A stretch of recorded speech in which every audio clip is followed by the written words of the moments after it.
Alors, chers adhérents, chers sympathisants, chers amis de l'amitié judéo-chrétienne de Paris-Ouest, bienvenue pour cette deuxième conférence de rentrée.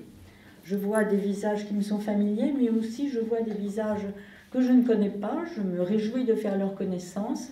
Et pour ces personnes qui nous rejoignent pour la première fois, je vais leur dire dans quel cadre intellectuel et historique s'inscrit cette conférence de l'amitié judéo-chrétienne de France, groupe Paris-Ouest. Je rappellerai que l'amitié judéo-chrétienne de France a eu dès son origine deux caractéristiques qui la marquent encore aujourd'hui. Première caractéristique, c'est une association qui a été créée au lendemain de la Première Guerre mondiale. Et dans un contexte tragique, celui de la découverte en 1945 par les armées alliées. C'est la deuxième, pardon. Au moment de la Deuxième Guerre mondiale. Et la découverte par les armées alliées en 1945 des camps de la mort et la prise de conscience que les 2/3 des Juifs qui vivaient en Europe en 1939 avaient été assassinés dans un assassinat qui aurait dû rester caché selon la volonté des bourreaux, puisque vous vous souvenez de la phrase d'Elie Wiesel, le bourreau tue toujours 2 fois, la deuxième fois par l'oubli. Deuxième caractéristique de l'amitié judéo-chrétienne de France, elle a été créée par un professeur d'histoire de l'enseignement public, qui était juif et qui a été certainement le professeur d'histoire le plus célèbre de la Troisième et de la Quatrième République. Il s'appelait Jules Isaac, certains d'entre vous s'en souviennent, pour les plus jeunes générations, son nom est oublié. Et Jules Isaac, en 1941, alors que commençaient les grandes rafles, s'est posé une question de fond. D'où venait en Europe la haine des Juifs? Où plongeait-elle ses racines? C'est une question qui aujourd'hui nous apparaît normale, mais à l'époque, il faut bien se souvenir que c'était une question révolutionnaire, qu'au sein de l'université française, presque personne ne posait, peut-être Jacques Maritain, que dans les églises, presque personne ne posait. Et à cette question, il a apporté une réponse, au bout de quelques années de travail d'historien. Et sa réponse est la suivante. La racine de la haine des Juifs, de ce qu'il faut bien appeler l'antisémitisme, le terme commençait à être employé, eh bien la racine de l'antisémitisme, nous dit le fondateur de l'amitié judéo-chrétienne, elle est théologique. Qu'est-ce que ça veut dire? Eh bien ça veut dire que dès les premiers temps du christianisme, les premiers chrétiens, ceux qu'on va appeler les pères de l'Église, ont fait une mauvaise interprétation des Écritures. Plus précisément, cette interprétation erronée des Écritures les a entraînés à considérer que le peuple juif, qui était le peuple élu, c'est-à-dire le peuple choisi par Dieu, était en réalité un peuple maudit, et que Jésus se serait associé à cette malédiction, et pire, l'aurait rendu responsable de sa mort. La chance de Jules Isaac, au lendemain de la Deuxième Guerre mondiale, a été de trouver parmi les chrétiens une minorité de ces chrétiens qui sortaient de la résistance. Du côté protestant, je pense bien entendu à Chandos-sur-Lignon et au pasteur Trocmé. Mais du côté catholique, je pense à tous les résistants qui ont gravité autour du père Chaillet, témoignages chrétiens, Edmond Michelet. Eh bien, c'est eux qui ont entouré Jules Isaac et qui ont été les pionniers de l'amitié judéo-chrétienne. Et puis, Jules Isaac a eu une deuxième chance, c'est de rencontrer un pape qui était de sa génération, qui avait connu la Deuxième Guerre mondiale, qui avait sauvé des vies juives. Il s'appelait Jean XXIII. Et il y a eu en 1960 une rencontre absolument décisive entre Jules Isaac et Jean XXIII, au moment où commençait le Concile de Vatican II. Et lors de cette rencontre, eh bien, le pape a accepté l'idée qu'il fallait réfléchir et modifier l'enseignement chrétien concernant les Juifs et le judaïsme. 70 ans ont passé, la génération des pères fondateurs de Jules Isaac et de Jean XXIII ont été relayés par de nouvelles générations. Vous voyez que la conférence de ce soir, elle vient au terme d'un long cheminement dû à l'action de ce que Jules Isaac appelait des hommes de bonne volonté, c'est-à-dire tout simplement des hommes épris de vérité et de justice. Et aujourd'hui, dans le 17e arrondissement, nous avons la chance d'avoir ces hommes de bonne volonté et d'avoir un dialogue extrêmement amical. D'un côté, le rabbin Tom Cohen. Tom Cohen est de nationalité américaine. Il anime la synagogue Keilat Gesher. Et je me suis renseignée. Keilat en hébreu veut dire, je crois, la communauté, monsieur le rabbin. Exact. Et Gesher en hébreu veut dire le pont, traduisant la passerelle pour réunir des personnes de traditions différentes. Quant au père Aldrich de Bizemont, il est ici chez lui. C'est lui, bien entendu, qui nous accueille. Il a multiplié les signes d'intérêt et d'amitié pour la communauté juive, pour le dialogue judéo-chrétien. Il met depuis 6 ans à notre disposition une salle et nous nous réunissons une fois par mois pour nos conférences ici à la paroisse Saint-François de Sales. Très récemment, pour la fête de Soukhot, on m'a dit que vous aviez bien voulu mettre une salle à la disposition de vos amis juifs, donc autant de signes d'amitié qui eussent été impensables avant la Deuxième Guerre mondiale. Alors tous les deux, ils ont choisi de nous parler des 10 commandements, des 10 paroles, c'est-à-dire sans doute du passage le plus célèbre de la Bible et qui constitue en tout cas l'épine dorsale de l'éthique juive et de l'éthique chrétienne.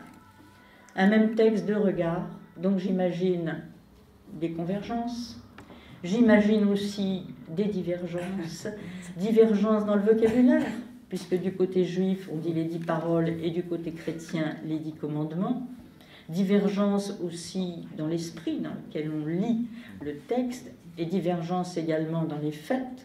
Je pense en particulier au commandement de Shabbat qui a été abandonné par la tradition chrétienne. Eh bien, monsieur le rabbin, père Aldrich de Bizemont, nous vous écoutons avec un immense intérêt et nous vous remercions vivement dans ces conditions difficiles d'avoir bien voulu assumer cette conférence.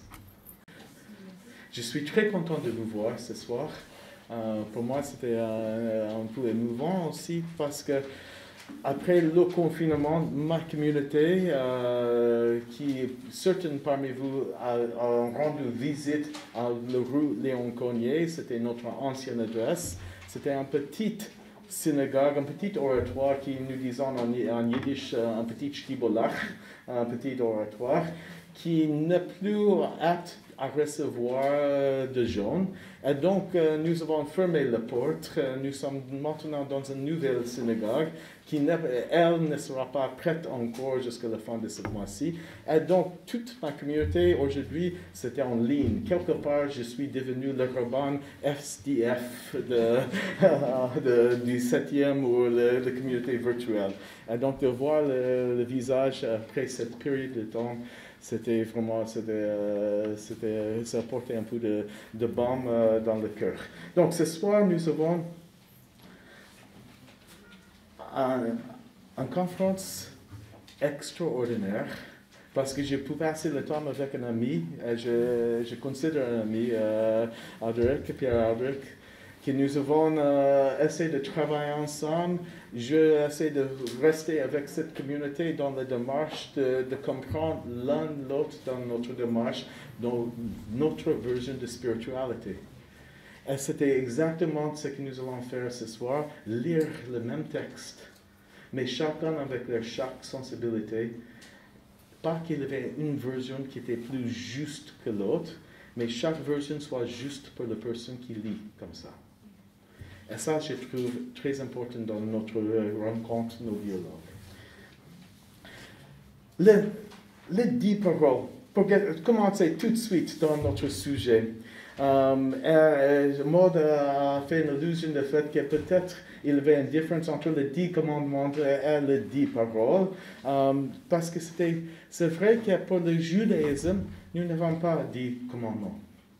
Nous avons 613. Donc, c'était beaucoup plus que les 10.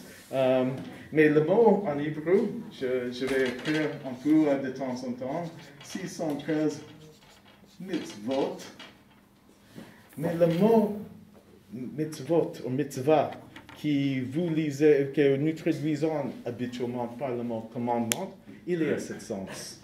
Mais il y a un autre sens derrière le mot. C'est tsevet, c'est une équipe, c'est une relation. Parce que toutes les idées pour le commandement, pour la tradition juive, c'était un point d'entrée d'une relation avec l'Éternel. Le rôle du commandement, pour nous, c'était un langage symbolique qui permet d'avoir une relation avec l'Éternel. Alors, dans ce contexte, nous avons 10 principes, les 10 paroles. Mais, comme évidemment, pour le papier que j'ai envoyé avec tout le monde, il y a beaucoup plus que 10 paroles dedans, n'est-ce pas? Et même, je fais un petit exercice en français, je fais tout un paragraphe. Et j'ai enlevé, parce que dans beaucoup de Bibles, ils ont énuméré quelles sont les 10 paroles pour diviser le texte. Et je mis ça dans un bloc. Chez vous, ce sera intéressant de voir combien de commandements vous pouvez trouver dans ce texte. Parce que si vous regardez de près, il y a déjà 11 lots, ne fais pas. Et il y avait en plus de ça, d'autres choses qu'il faut qu'on fasse. Et donc, c'est un texte qui, pour tout le monde, est un casse-tête. Parce que nous sommes tous en train d'essayer de mettre beaucoup de commandements, beaucoup de paroles dans la case de 10. C'est un peu comme moi, après le confinement, quand j'ai essayé de rentrer dans mon costume, c'était un peu difficile parce que je m'impactais un peu trop. Et donc, mais quand même, il faut que je rentre dans mon costume. Donc, nous avons la même chose, le costume de 10. Il faut qu'on rentre dedans. Dans ce commandement, on commence, pour nous, dans la tradition juive, le premier commandement, je vais lire en hébreu. Vayedaber Elohim et kol hadvarim ha'ela lemor. Je suis l'Éternel ton Dieu qui te fait sortir du pays d'Égypte, d'une maison d'esclavage. C'était là, je pense que nous allons avoir entre nous déjà la première divergence, peut-être, dans la façon que nous allons regarder ce texte. Parce que si c'est un commandement, quel est le commandement? N'est-ce pas? C'est plutôt comme un préambule. Pardon? Je t'ai fait sortir. Je te fais sortir, c'est un constat. N'est-ce pas? Oui, c'est un constat. Ce n'était pas nécessairement un commandement. Et c'était là. Tu n'auras pas d'autre Dieu que moi. Pardon? Tu n'auras pas Ah, mais je n'ai pas lu ça. Tu étais déjà en train d'ajouter ça pour créer un commandement. Et c'était exactement le processus qui est pas simplement entre une lecture juive ou une lecture catholique, mais les luthériens aussi, ils ont une autre façon, l'Église orthodoxe, les protestants.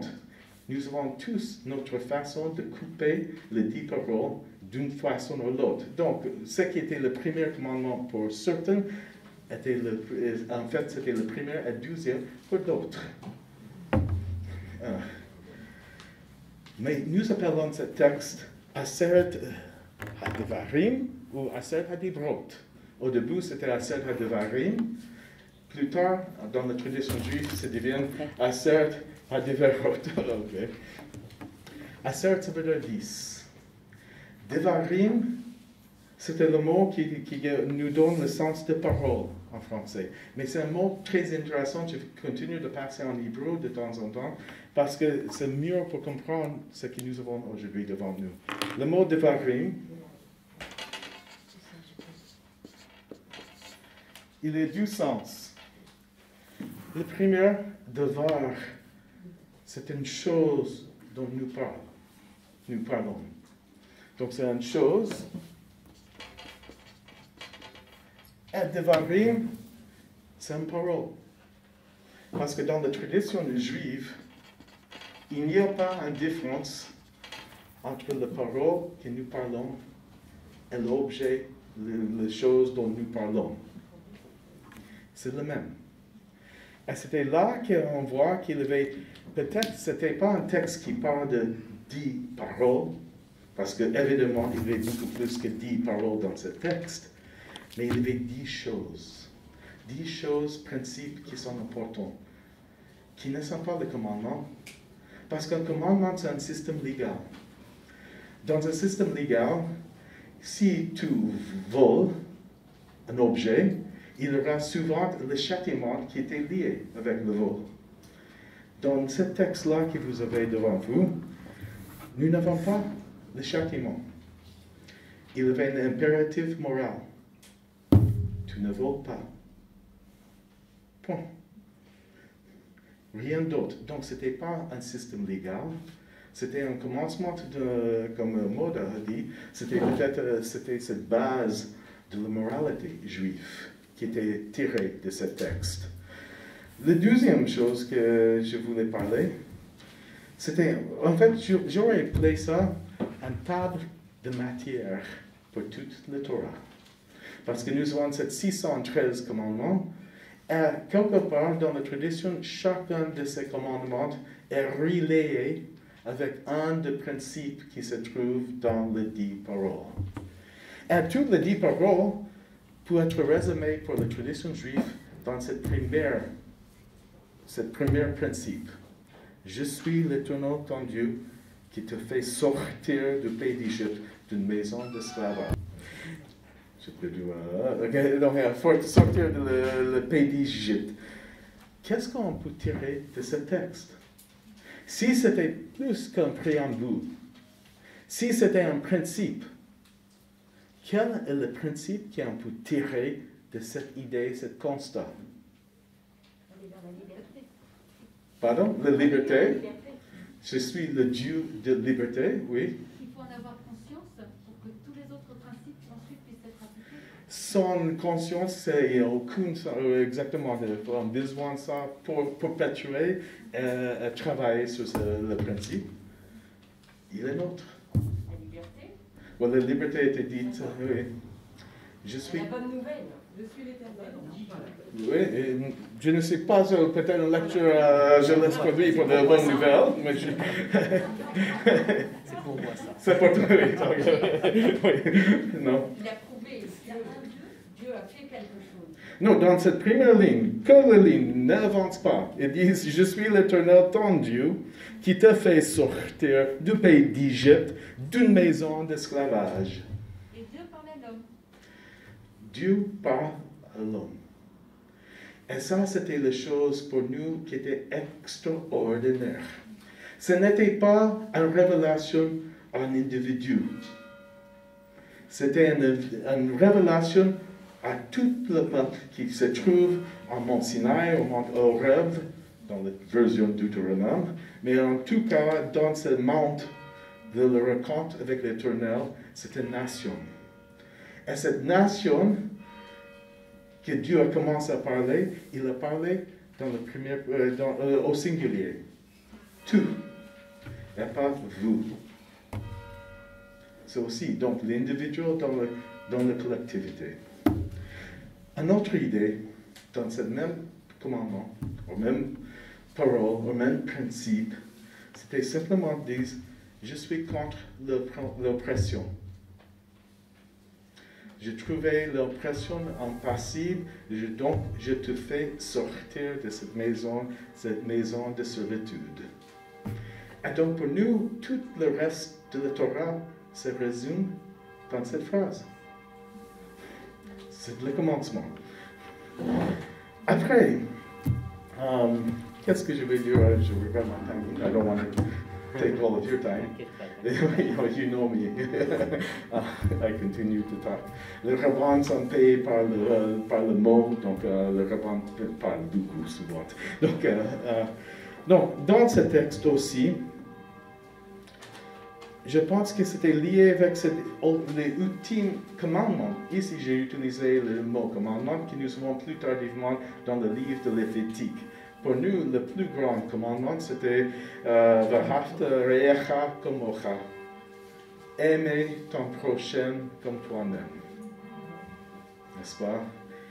Mais pour faire ça, il faut que tu sortir de ton servitude, soit psychologique, soit physique, justement pour avoir la liberté pour aimer l'autre et aimer soi-même. Souvent, quand nous avons vu le film, nous avons tous vu le Ten Commandments, Charleston Heston, donc ils descendent parce que beaucoup pensent que c'était lui-même qui était Moïse, n'est-ce pas?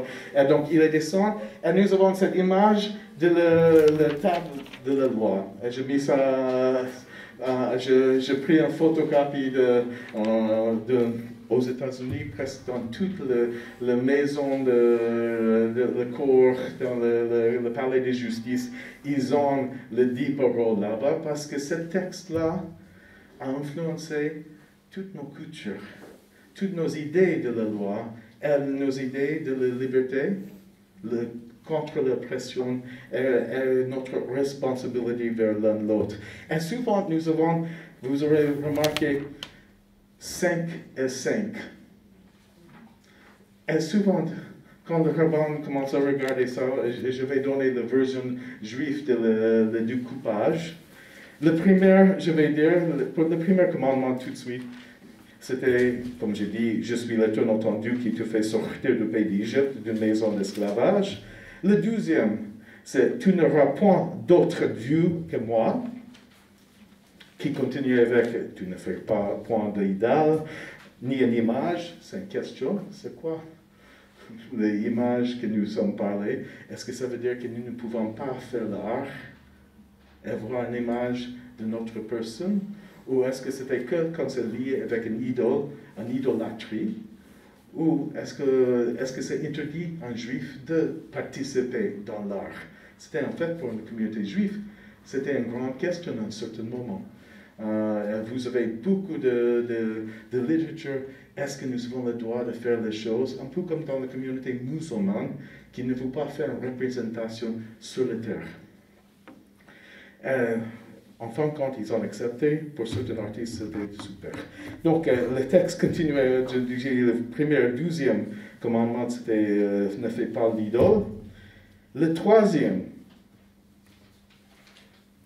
tu n'évoqueras point le nom de l'Éternel, ton Dieu, appui de mensonge, car l'Éternel ne laisse pas impuni celui qui invoque son nom pour le mensonge. J'ai pris une version d'introduction totalement différente. Ne prends pas le nom de l'Éternel en vain. C'est ça? Okay. Parce que les Hébreux ne portent pas cette idée de vain. Ce chab, c'est pour les choses inutiles, futiles. Mais les textes disent que tu ne porteras pas le nom de Dieu pour tes propres actions. Ce n'est pas une question de ne pas utiliser un certain langage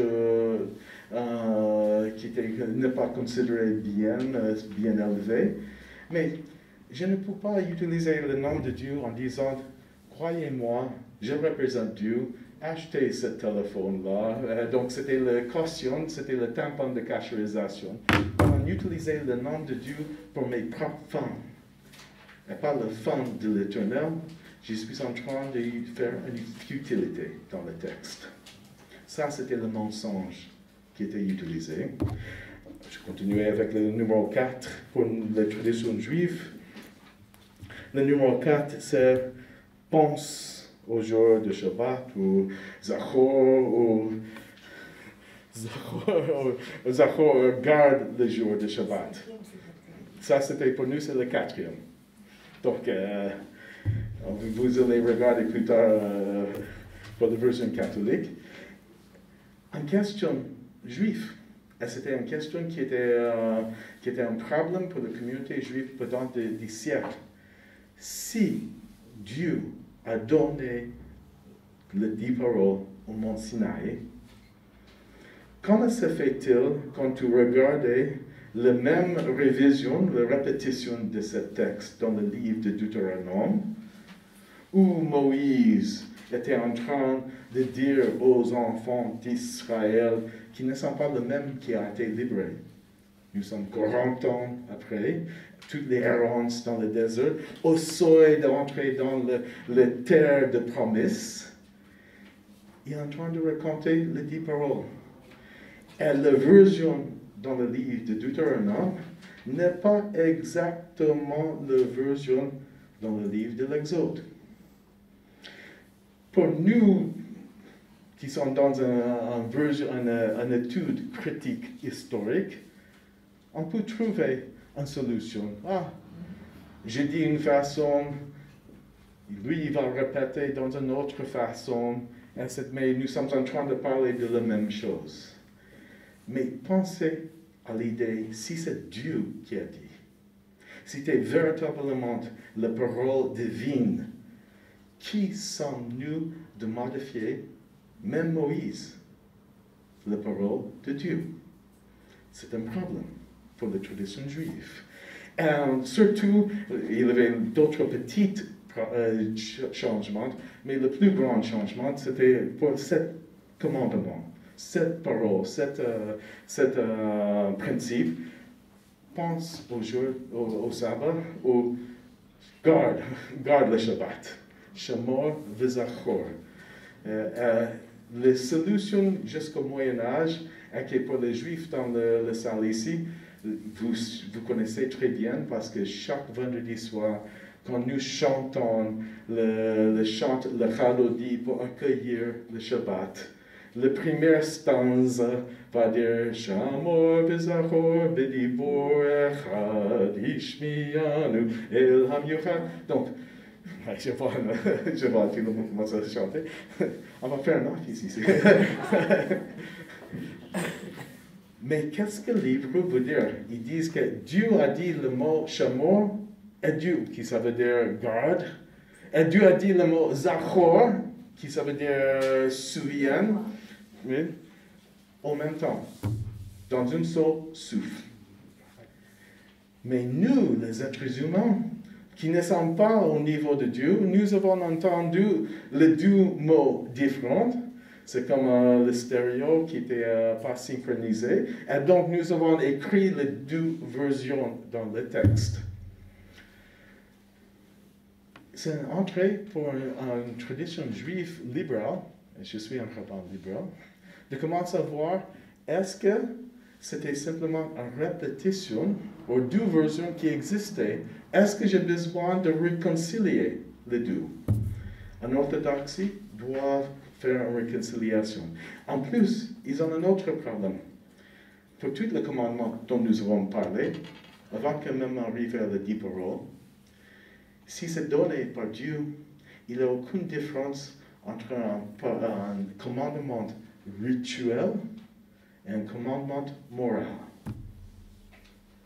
Donc, pour mettre dans un autre sens, allumer les bougies de Shabbat est au même niveau que ne assassinera pas. On ne peut pas faire une hiérarchie si c'est Dieu qui a dit. Qui sommes-nous pour distinguer? Ça, c'était un problème pour une communauté classique. Pour une communauté libérale, nous n'avons pas ce problème de commencer à mettre une hiérarchie, parce que pour moi, c'est évidemment de ne frapper par quelqu'un n'est pas la même chose que si je mange quelque chose qui était interdit dans le livre de Lévitique.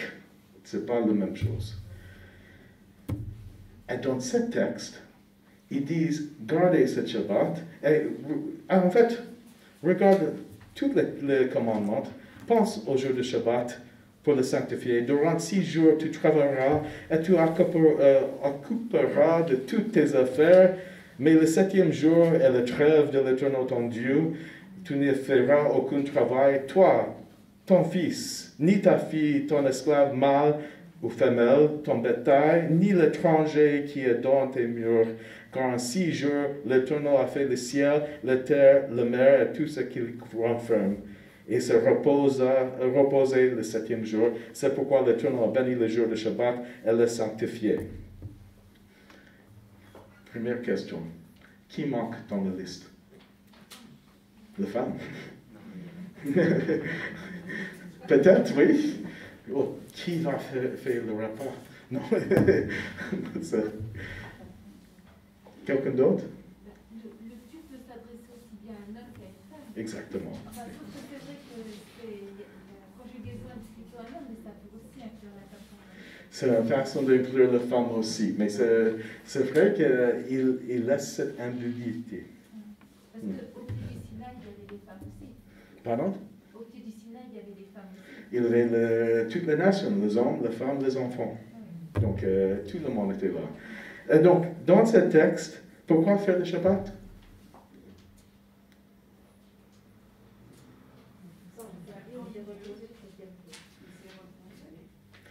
Donc, pour imitatus Dios, ça c'est le mot? Oui, ça, de imiter l'Éternel. Est-ce que Dieu a besoin de se reposer? Non. Mais il se repose pour nous montrer l'exemple. Okay, donc, il se repose pour nous montrer l'exemple, c'est bien. Est-ce que oui?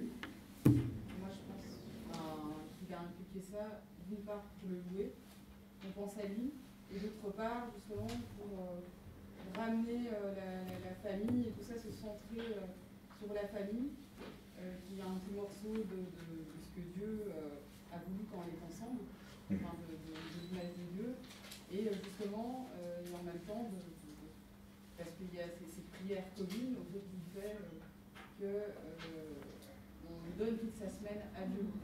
Tout ce qu'on a. Ce que j'aime bien ce que vous avez dit. Non, c'est pas que ça. Non, ce que je trouve intéressant, le texte ne dit pas nécessairement. Il ne dit pas comment penser à ce jour. Il ne dit pas comment garder ce jour. Nous avons rempli le blanc avec notre culture, notre façon de voir comment nous pouvons bénir et sanctifier le jour. Pour certains parmi vous, vous connaissez déjà le mot béni et sanctifié en hébreu n'a pas le même sens que dans la langue française. Baruch, le mot qui commence en bénédiction, c'était la même racine pour le mot le genou en hébreu, berkaïm, parce que autrefois nos ancêtres, quand ils ont voulu remercier quelqu'un, ce genou est devant cette personne. Un peu comme en Asie, quand on se penchait devant la personne pour remercier. Ou moi, en tant que petit Américain que je suis aux États-Unis, à un certain moment, pas aujourd'hui, j'aurais serré la main de quelqu'un, mais avec la situation sociale, on ne peut pas. Et cet geste devient le symbole pour dire merci. Et même si je ne dis pas merci quand je serre la main de quelqu'un, mais je simplement fais un clin d'œil, je transmets déjà le message de le remerciement. Mais nous ne faisons plus ce geste, mais nous continuons d'utiliser le mot. Et ça arrive dans plusieurs langues. Parce que je suis en train de parler comme ça, mais un exemple que j'ai, c'était plutôt de la langue en anglais. Autrefois, même aujourd'hui, on dit « Please dial this number ». Et quelle était l'action de dial en anglais? C'était on fait un geste comme ça, parce que le téléphone autrefois, il a fait sur ce geste. Mais aujourd'hui, on pousse un numéro. Mais on continue en anglais de dire « dial this number », même si l'action n'est plus. Donc, c'était pour montrer comme le mot « baruch », qui est un remerciement, et pas nécessairement un sens de lier avec l'éternel, une divinisation, dans ce sens, n'est pas dans le texte. Et c'était un remerciement pour ce jour. Et le mot « sanctifié », « kadosh », Kadosh en hébreu, littéralement, veut dire mettre à part pour regarder et trouver les choses spéciales dedans. Et la façon de bien comprendre ça, je montre toujours le mot Kadosh.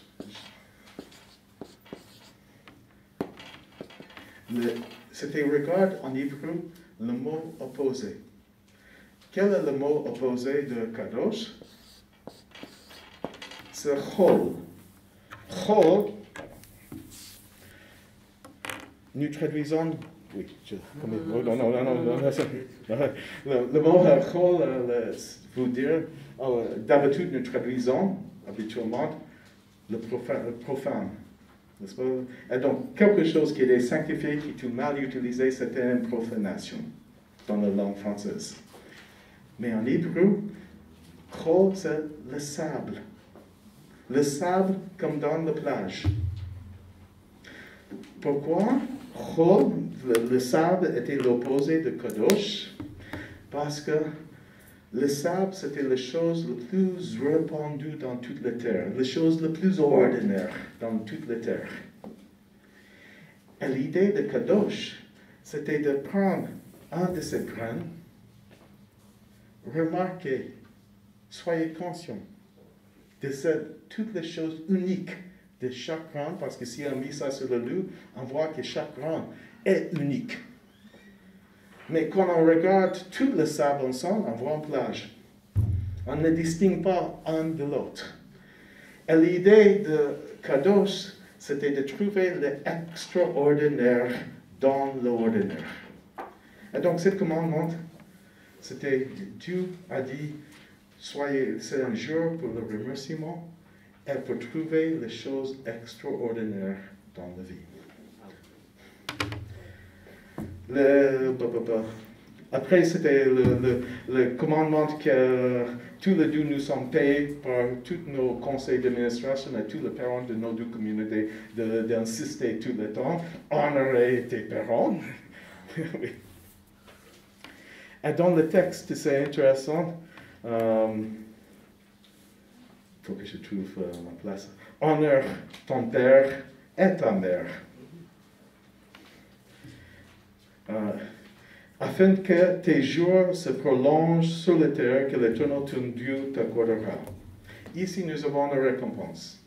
Il n'y a que 2 commandements, 12 façons un point de relation dans la Torah qui donnent tout de suite la récompense si tu suis la loi. Cette loi, si tu honorais tes parents, tes jours seront prolongés. L'autre, est-ce que quelqu'un connaît? Il est dans le Deutéronome l'obligation quand tu récoltes le petit oiseau de nid. Il faut qu'on fasse fuir le mère oiseau avant que tu puisses faire ça. Et si tu fais ça, tes jours seront prolongés sur la terre. C'est intéressant, la compassion même pour les créatures, la compassion même pour nos parents.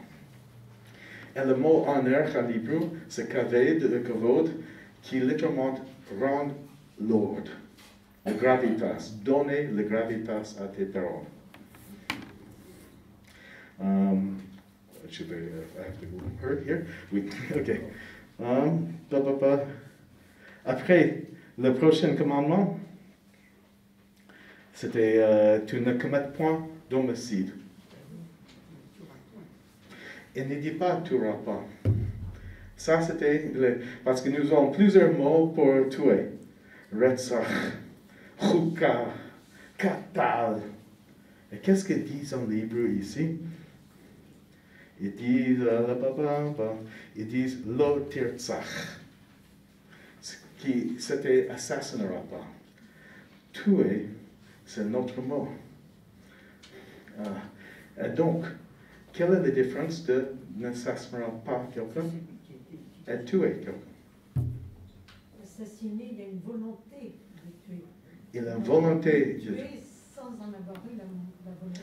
Tu peux tuer par accident. Voilà.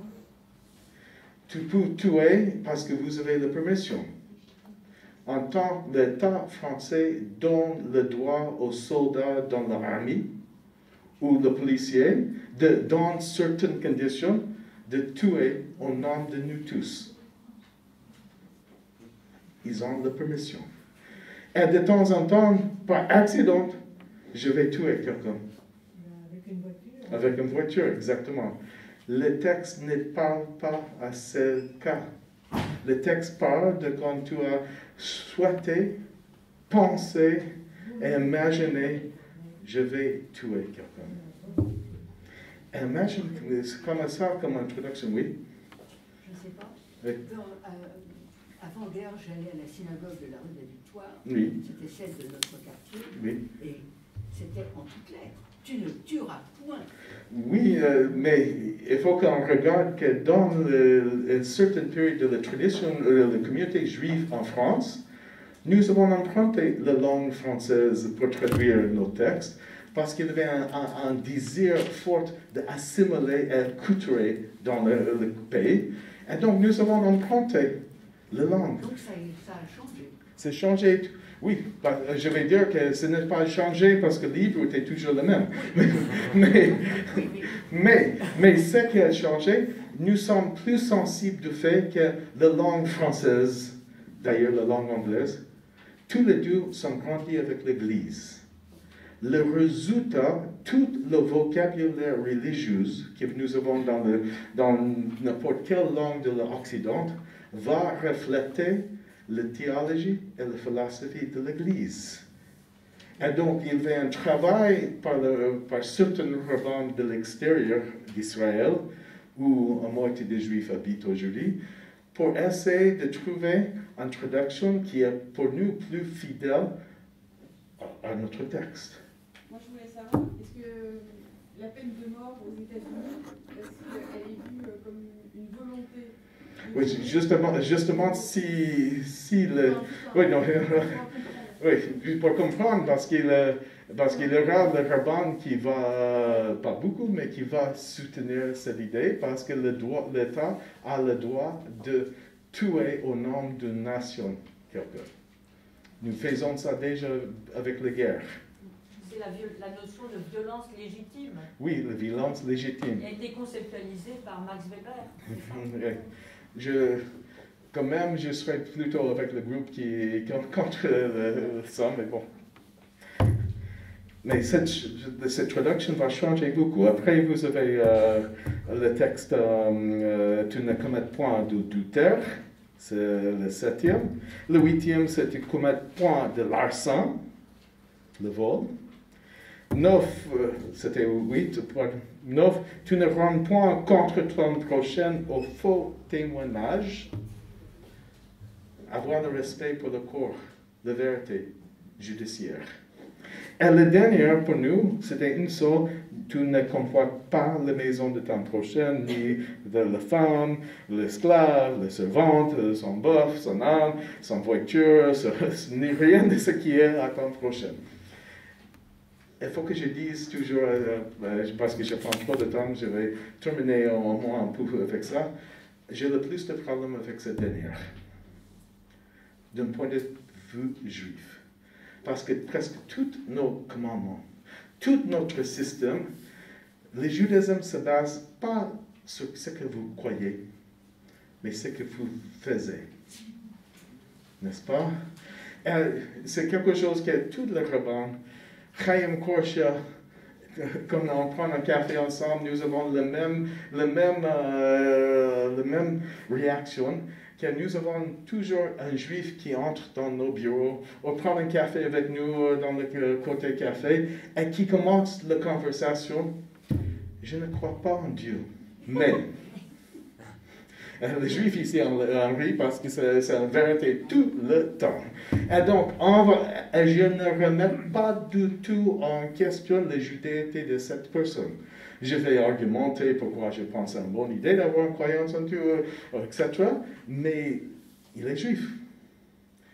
Je pense que ce sera difficile pour quelqu'un qui entre dans son bureau et commence avec « Je ne crois pas en Jésus, est-ce que je suis un catholique ?» N'est-ce pas? Donc, donc j'ai mis ça à l'extrême, parce que bien sûr c'est beaucoup plus nuancé que ça. Mais nous sommes plutôt sur les actions que les croyances. Et ici, cette dernière, ce n'est pas une action, c'est psychologique. C'est l'envie. Et c'était toujours me travailler dans la tête. Et je trouvais, mais je n'ai pas porté le mot qui était le problème, c'est le mot Hamad. Je donne la racine. chet mem dalet, qui a un sens. En fait, c'est quoi convoiter? C'est le désir, n'est-ce pas? C'était l'envie, c'est toutes sortes de choses. C'était le vouloir.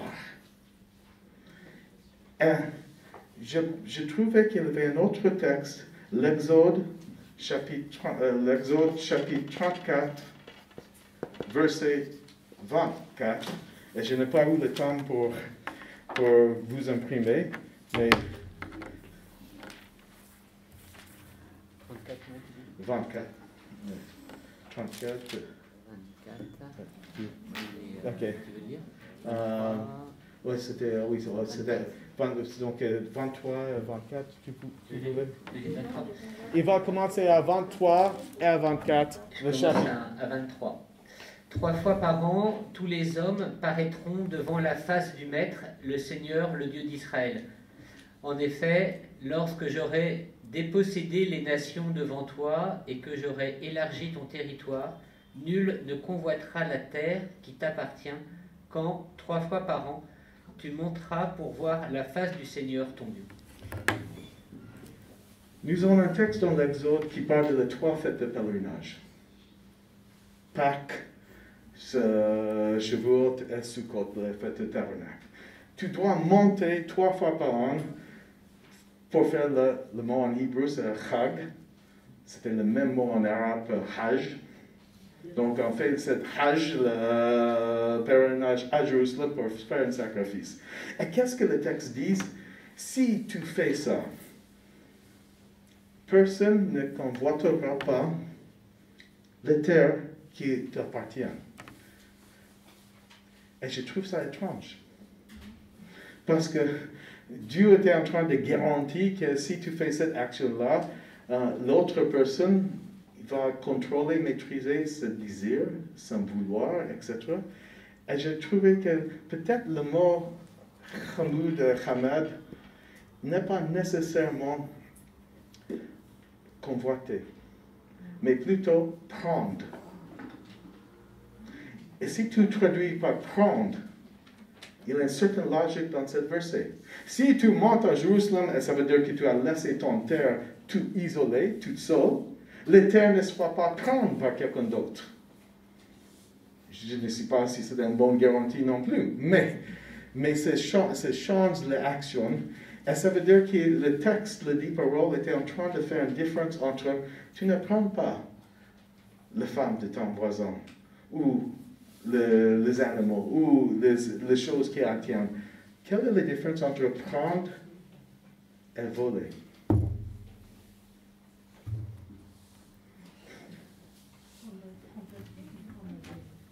Pardon? La différence entre prendre et convoiter? Non, prendre et voler. Il y en a un qui est offert. L'un c'est le désir et l'autre c'est l'action.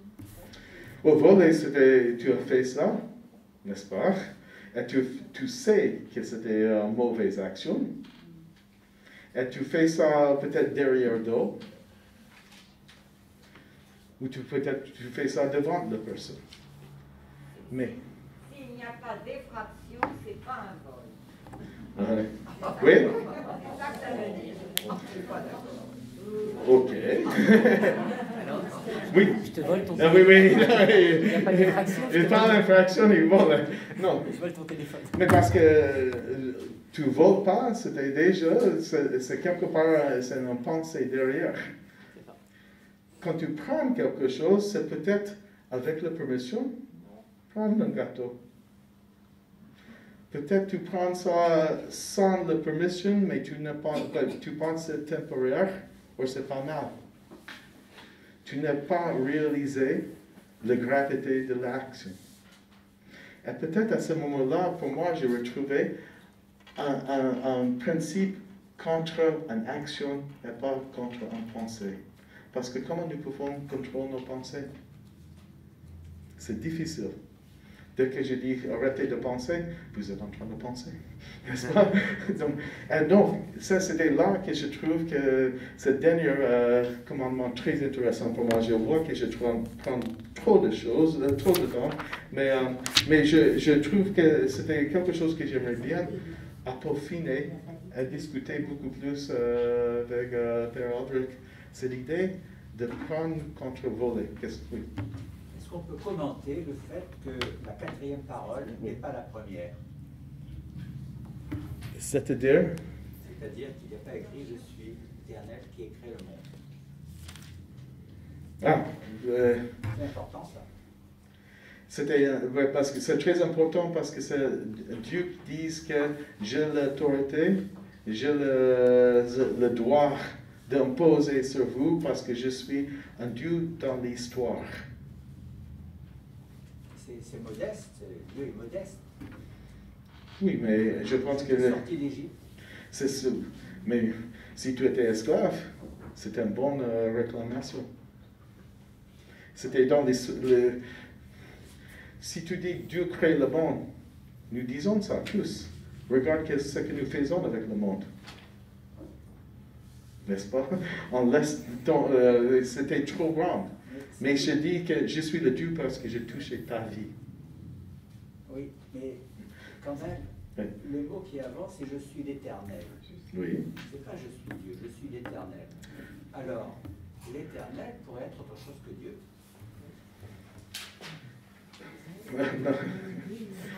Sauf qu'il est éternel, sauf qu'il est éternellement vrai. Sauf que quand Spinoza dit le monde existe, il se présente comme ça parce que quand il va dire après, enfin tu me dis si tu es d'accord, hein, mais je t'ai fait sortir du pays d'Égypte, de la maison d'esclavage, ils vont faire aussi cet acte de mémoire et de se rappeler tout ce qui s'est passé. Et donc là il n'y a pas d'équivoque sur l'identité. Je suis d'accord. Non, tu es d'accord? Oui, mais aussi le mot, il y a une différence entre de dire mon nom c'est Yud He Vav He et le titre que je porte, Dieu. Et comme vous savez déjà tous, Dieu comme mot, c'était simplement une corruption de le mot Zeus. Dios, Zeus, Dieu. Dans la langue française. Regardez dans le dictionnaire. Donc, ça veut dire que nous avons un titre pour une idée, une action, mais que le nom c'est Yud He Vav He dans la tradition juive, le tétragramme. Et c'est Yud He Vav He, c'est le verbe être, avec le signe de parler au passé, au présent et au futur. Dieu est le je suis celui qui suis. Je suis l'éternel vivant. Je suis le seul qui se trouve perpétuellement, éternellement au présent. Ça veut dire je suis là. Oui. On va peut-être laisser la parole désolé, je trompe trop. Alors, moi je ne vais pas prendre, comme l'a fait Tom, les commandements les uns après les autres, parce que sur l'interprétation, en gros, que tu as donnée, on se retrouve. Il est simplement intéressant de voir comment, dans la lecture chrétienne, que l'on fait effectivement aussi des commandements. Alors, pour la petite blague, c'est que quand j'ai passé un examen de théologie au séminaire, c'était justement sur le décalogue. Et donc, je commence en disant, voilà, avec les commandements de Dieu. Et le prof m'arrête en disant, non, on ne parle pas des commandements de Dieu, on parle des paroles de vie. Poum, pour bien commencer à me mettre dans l'ambiance avant mon oral. Mais ce qui est intéressant, c'est déjà de voir que je parlais pour les catholiques, si je demande aux catholiques de me donner les 10 commandements, la plupart sont incapables de le faire. C'est-à-dire qu'ils ne les connaissent pas. Ou alors ils vont avoir une connaissance approximative des commandements, mais ils ne seront pas capables de donner les 10 commandements dans l'ordre. Et pourtant, l'ordre dans ces commandements est essentiel. Les 3 premiers sont ordonnés à Dieu, vers Dieu, premier servi. Parce que tout n'a de sens que parce que Dieu est premier. Le 4e commandement est celui où tu honoreras ton père et ta mère. Et ensuite, c'est, tu les as déjà repris, de ne pas voler, de ne pas tuer, de ne pas convoiter, etc. Mais le 4e commandement est important. Tu honoreras ton père et ta mère. Déjà, on ne me demande pas d'aimer mon père et ma mère. Et pour nous, chrétiens, on va pouvoir en donner un autre sens. Mais Tu honoreras ton père et ta mère, tu les honores pour ce qu'ils sont, c'est-à-dire que si tu es là, c'est parce qu'ils ont accepté cette mission de Dieu. Les 3 premiers commandements, le 4e commandement, tu honoreras ton père et ta mère. Ce trait d'union entre Dieu, toi et ton prochain. Et le fait que, quels que soient mes parents, j'ai à les honorer pour ça. Après, en grandissant, en devenant un homme, en s'appropriant notre foi, eh bien, on entend Jésus qui va nous dire « Tu dois aimer ton prochain comme toi-même. » Et mes parents deviennent mes prochains. Mes premiers prochains. Et c'est là où je vais les aimer. Mais je vais les aimer comme prochains, au risque de vous choquer, hein, mais je vais les aimer comme prochains, et non pas parce que ce sont mes parents. Je les honore parce que ce sont mes parents, mais je vais les aimer parce que c'est mon prochain. Et on voit comment Jésus, en fait, n'arrête pas d'inviter à suivre les commandements. Bien souvent, on peut opposer effectivement cette loi ancienne et cette loi nouvelle. Alors que tout au long de la révélation, tout au long de son ministère public sur terre, Jésus n'arrête pas de dire, par exemple, je cite entre autres en Jean 15, « Si vous gardez mes commandements, vous demeurerez dans mon amour, de même que j'ai gardé les commandements de mon Père, ces 10 paroles de vie, et que je demeure dans son amour. » C'est-à-dire que rien n'est caduque, rien n'est dépassé. Au contraire, j'ai envie de dire que pour nous, ces 10 paroles de vie, elles sont transfigurées. Elles sont transfigurées dans une personne qui est Jésus-Christ. Qui nous montrent, qui nous disent que ce ne sont pas, comme tu le disais tout à l'heure, une succession d'actions, mais quelle intention, la question du vol et de prendre, quelle intention tu mets quand tu vas vivre ces 10 paroles de vie? Est-ce que tu les fais pour simplement avoir une succession d'actions? Voilà, je dois honorer Dieu, n'avoir qu'un seul Dieu, sanctifier le jour du sabbat, honorer mes parents. Mais c'est pas ce que Dieu veut pour toi. Ce sont des paroles de vie, donc c'est des paroles qui te conduisent au bonheur. Et quel est ce bonheur? Eh bien, ce bonheur, c'est ce que nous dit Jésus, c'est d'être en permanence en communion, en union avec moi. Et Jésus, tout au long de son ministère, n'arrête pas de nous le montrer, et il nous le montre d'une façon aussi un peu particulière et un peu paradoxale, qui était un peu le titre de la conférence, c'est d'une montagne à l'autre. Parce que l'autre montagne, c'est la montagne des béatitudes. C'est-à-dire ce Matthieu 5. Vous voyez, ils disent « heureux les pauvres de cœur, heureux les pauvres en esprit », etc. Et alors, Saint Jean-Paul II disait, il disait ça à des évêques. Il disait « Il importe que nos fidèles comprennent bien l'articulation entre la loi et la grâce. La grâce, c'est une force que Dieu nous donne. Ce sont 2 formes de secours que Dieu accorde à l'homme pour atteindre sa fin, aimer et vivre son alliance. La loi, centrée sur le décalogue, forme la conscience de l'homme.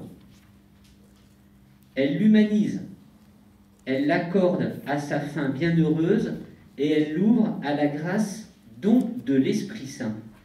La loi de l'Esprit nous devient intérieure. Ce n'est plus une succession d'actions extérieures que je fais, mais je me l'approprie, devient intérieure. Par la grâce, l'homme est libéré. Il peut connaître le vrai bonheur sur ce chemin paradoxal des béatitudes. Et donc, on voit comment Jésus, à travers ce discours un peu, mais totalement paradoxal, parce qu'il n'arrête pas de me dire, je ne sais pas si vous l'avez en tête, les béatitudes, je vous le dis, voyant les foules, Jésus gravit la montagne, il s'assit et ses disciples s'approchèrent de lui. Alors, ouvrant la bouche, il les enseigne et il dit « Heureux les pauvres de cœur, car le royaume des cieux est à eux.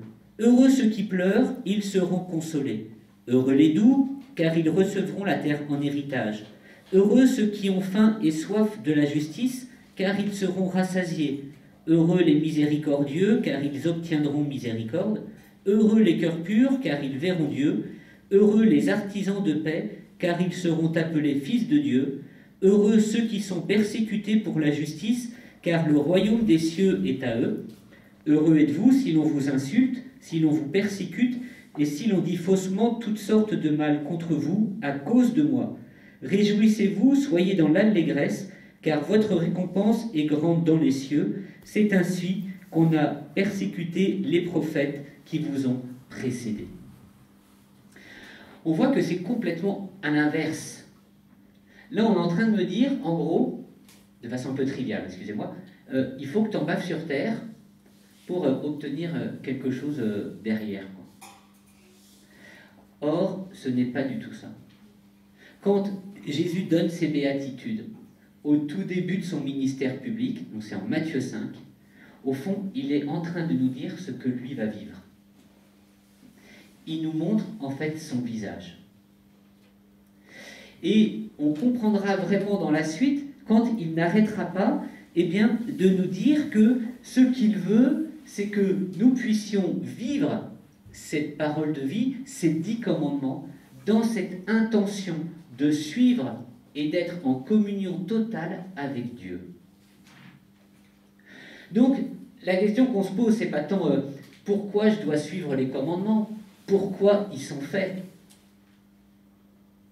Pour qui sont faits ces commandements et pour qui je vais les vivre, pour qui je vais les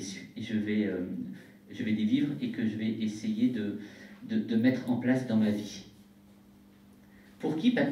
Pour suivre ce que me dit Dieu, parce qu'il me promet le bonheur si je suis ses commandements. C'est pas de checker, bon, ça va, c'est bon, ça c'est fait. Cette semaine, j'ai bien prononcé le nom de Dieu, c'est cool, je recheck. Non. Il me dit, c'est ton chemin de bonheur. Et ce chemin de bonheur, nous dit Jésus, eh bien, moi je t'accompagne, et peut-être que tu vas avoir des difficultés, mais sache que si tu as un cœur pur, un cœur humble, le royaume des cieux est à eux, est à toi. Et il est à toi, pas une fois que tu seras mort au ciel, il est à toi ici et maintenant. Et ça, c'est essentiel de ne jamais oublier pour nous que, eh bien, cette paix qui m'est donnée, elle m'est donnée parce que je suis fidèle à ses commandements, mais pas fidèle parce que je dois l'être. Je suis fidèle par amour pour Dieu. Quelle est mon intention quand je vais le vivre? Et cette intention, on la retrouve de façon similaire avec des grands spirituels de l'Ancien Testament, de la Première Alliance. Parce qu'effectivement, ils suivaient ces commandements. Ils disaient que c'était que des actions. Mais nous avons quand même des grandes figures, le Joseph de l'Ancien Testament, qui refuse de s'unir avec, je ne sais plus comment elle s'appelle, parce qu'il dit, non, je ne veux pas blesser, et c'est magnifique, il dit, je ne veux pas blesser la face du Seigneur. Je ne veux pas blesser la face du Seigneur. Il ne dit pas, parce qu'on m'a dit de ne pas être adultère, parce qu'on m'a dit de ne pas convoiter la femme de mon voisin. Non, son intention, c'est parce que je ne veux pas blesser la face de l'Éternel. Et on voit comment, tout au long de la révélation, tout au long de ce que Jésus nous dit, nous donne, eh bien, il nous dit, il faut que tu aies une intention bonne, mais cette intention, c'est pour ne pas blesser la face de l'Éternel. On l'a aussi très très beau dans le psaume 118, où il nous est dit « Grande est la paix de qui aime ta loi, jamais il ne trébuche. J'attends de toi le salut, j'accomplis tes volontés, tes exigences, mon âme les observe, oui, vraiment, je les aime. » C'est-à-dire que quand on veut, on va dire, opposer cette parole, ces 10 lois de vie et la loi nouvelle, en disant oui, là on est plus dans l'extérieur, plus dans l'action, etc. Et Jésus l'intériorise beaucoup plus, il nous demande plutôt de les vivre dans le cœur, etc. Et puis pas trop dans l'Ancien Testament. En fait, non. Vous retrouvez, je suis en train de faire de la pub, tu vois, on retrouve comment déjà pas la majorité, mais comment les spirituels de l'Ancien Testament préparaient justement, en le vivant, avec cette intention droite et avec le cœur, ce qui allait se vivre avec la venue de Jésus. C'est pour ça qu'il est, pour nous, j'enfonce un clou, mais pour nous, les catholiques, essentiel justement de connaître cette loi ancienne, de connaître l'Ancien Testament. Sinon, je passe à côté de tout ce que Jésus est en train de me dire et de me révéler. Parce que je retrouve déjà dans cette première alliance comment Jésus a vécu tout cela. Il y en a un autre aussi qui nous parle d'une façon très particulière de cette importance de la loi. Il fait un peu controverse, mais je me lance. Vous êtes prêts? Saint Paul. Saint Paul nous dit, je me marre, excusez-moi, c'est pas drôle, mais ça m'amuse beaucoup parce que souvent il attise un peu les passions, Saint Paul. Et Saint Paul, il dit, quand il parle des mérites de la circoncision et des commandements divins, il dit, donc dans la première aux Corinthiens, au chapitre 7, la circoncision n'est rien, et l'incirconcision n'est rien. Mais l'obéissance des commandements de Dieu est tout. Mais l'obéissance aux commandements de Dieu est tout. On y revient toujours. Ces commandements ne sont pas caducs. Ces commandements nous aident à nous avancer, ce que nous dit Jésus, et à nous unir encore plus à Dieu. C'est, j'ai presque envie de dire, notre code de la route, pour être sûr de ne pas se planter. C'est ce GPS qui va me rappeler que, voilà, tu ne convoiteras pas tel... Oula, là je m'éloigne. Et tu reviendras à... Tu adoreras un seul Dieu. Tu respecteras le jour du Seigneur, le jour du sabbat. Vous voyez comment on n'arrête pas de nous dire que, et c'est Saint Paul encore qui nous dit, la loi donc est sainte, et le commandement est saint, juste et bon. Et il rajoute, et ce n'est pas simplement ceux qui écoutent la loi qui sont justes devant Dieu, mais ce sont ceux qui le mettent en pratique. La loi, comme un guide, nous a menés jusqu'au Christ pour que nous obtenions de la foi, la justification, dit-il en Galates 2. La justification, c'est pas simplement de se dire je suis capable de me justifier devant Dieu en disant regarde tout ce que j'ai fait et c'est plutôt pas mal. La justification, c'est d'être ajusté à Dieu. De quelle manière je peux m'ajuster à Dieu? Et le Christ n'arrête pas de me dire tu peux être ajusté grâce à moi, grâce à ce que je te donne. La grâce est, pour nous, l'Eucharistie, où je vais complètement m'unir à lui d'une façon unique et incroyable pour pouvoir vivre par lui, avec lui et en lui, comme on le dit à la messe pour nous, eh bien, ces commandements et cette loi nouvelle. Et c'est parce que je vais pouvoir le vivre en communion avec lui que je peux entendre, et c'est le saut sur cette deuxième montagne des béatitudes, et que je vais être heureux malgré les persécutions, malgré la difficulté.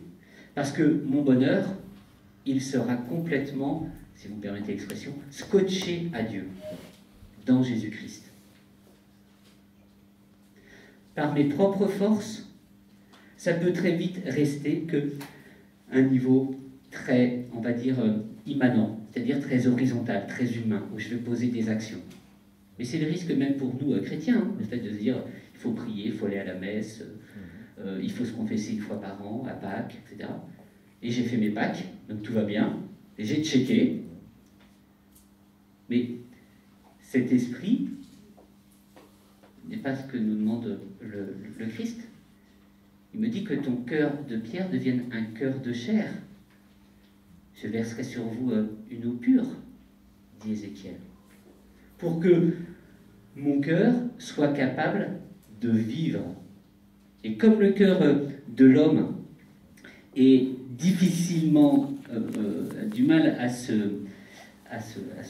convertir, eh bien, il y a un qui nous dit, quand il nous parle de Jésus, c'est saint Thomas d'Aquin, donc un théologien, père de l'Église, qui nous dit dans la Somme théologique, je vous le cite, il dit « Jésus relève le goût du décalogue par la douceur et la charité.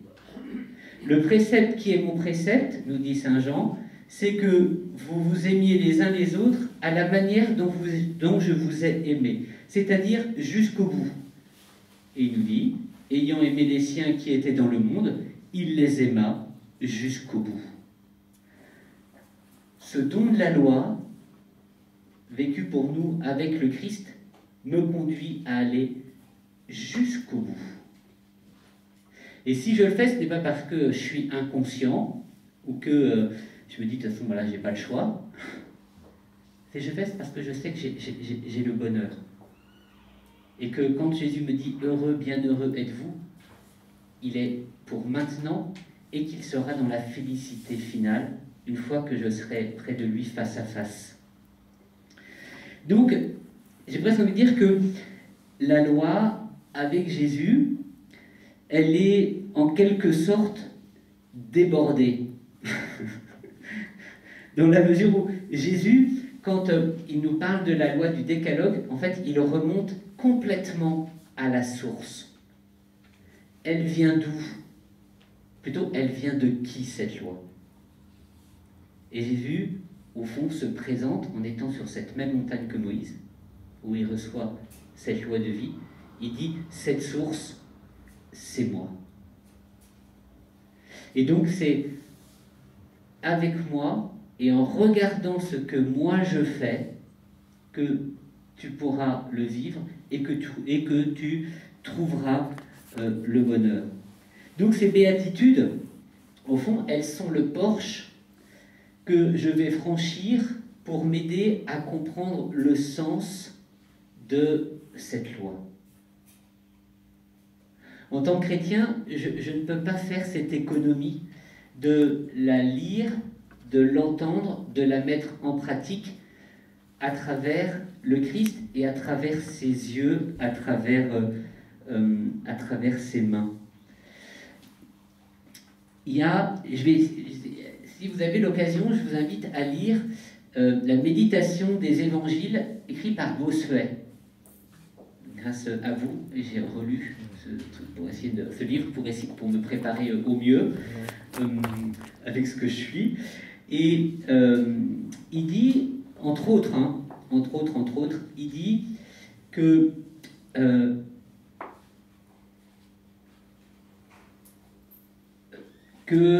tout le but de l'homme est d'être heureux. Jésus-Christ n'est venu que pour nous en donner les moyens. Et la fin est à chacune des 8 béatitudes, car c'est partout la félicité éternelle sous divers noms. C'est-à-dire que quand Bossuet nous parle et commente ces béatitudes, je ne vous ai pas tout repris, mais il met en relation les béatitudes avec les commandements de Dieu. Et il nous dit, la réponse aux 10 paroles de vie, tu les retrouves dans les 8 béatitudes. Et que tout ceci va avoir de sens, de corps, de teneur, dans cet esprit de te dire, tu es heureux ici et maintenant, même si tu as l'impression de ramer, même si tu es persécuté, même si tu as faim, même si tu as faim, je sais ce que c'est, mais tu dois le vivre dans le cœur pur. Parce que heureux les cœurs purs, car ils verront Dieu. Et donc le fait de voir Dieu m'est donné dans ce commandement que Jésus me dit, tout ce que tu fais à l'âme, c'est petit, c'est à moi que tu le fais. Donc moi je vais être peut-être un peu plus court pour que, si après vous voulez non, t'inquiète pas, réagir. Donc au fond, que ce soit les commandements ou les béatitudes, on pourrait dire que ce jumping, ce passage de l'action à la morale, pourrait-on dire, que Jésus peut donner, mais elle est une morale filiale, c'est une morale d'amour. En se disant, pour qui je le vis, pour qui je le fais. Et cette réponse, elle est double, peut-être même triple, pour rester trinitaire. Allez, soyons fous. Elle est triple. La première, c'est si je la fais, c'est pour Dieu. Parce que c'est comme ça que je ne blesserai pas sa face, la face du divin. Elle est pour moi, parce que je sais que c'est la voie du bonheur, c'est la voie de la félicité. Mais je ne suis pas un électron libre et un homme qui vit tout seul. Et donc, c'est pour le bien du monde, pour le bien donc, de ma communauté, de ma famille, mais pour le bien de mon prochain et de celui qui m'entoure. Alors, vivre ainsi, et en étant mu par l'amour, c'est un petit peu, en plus c'est l'heure, en le vivant, c'est l'heure de l'apéritif. Parce que l'apéritif, c'est qui ouvre l'appétit. Et en le vivant, ça va ouvrir cet appétit et ce désir de Dieu. Ce désir qui va m'aider à avancer en me disant, eh ben ouais, j'ai vraiment envie un jour de le voir face à face. Au moment où je mourrai. Mais cet appétit, j'ai envie de dire presque à le cultiver.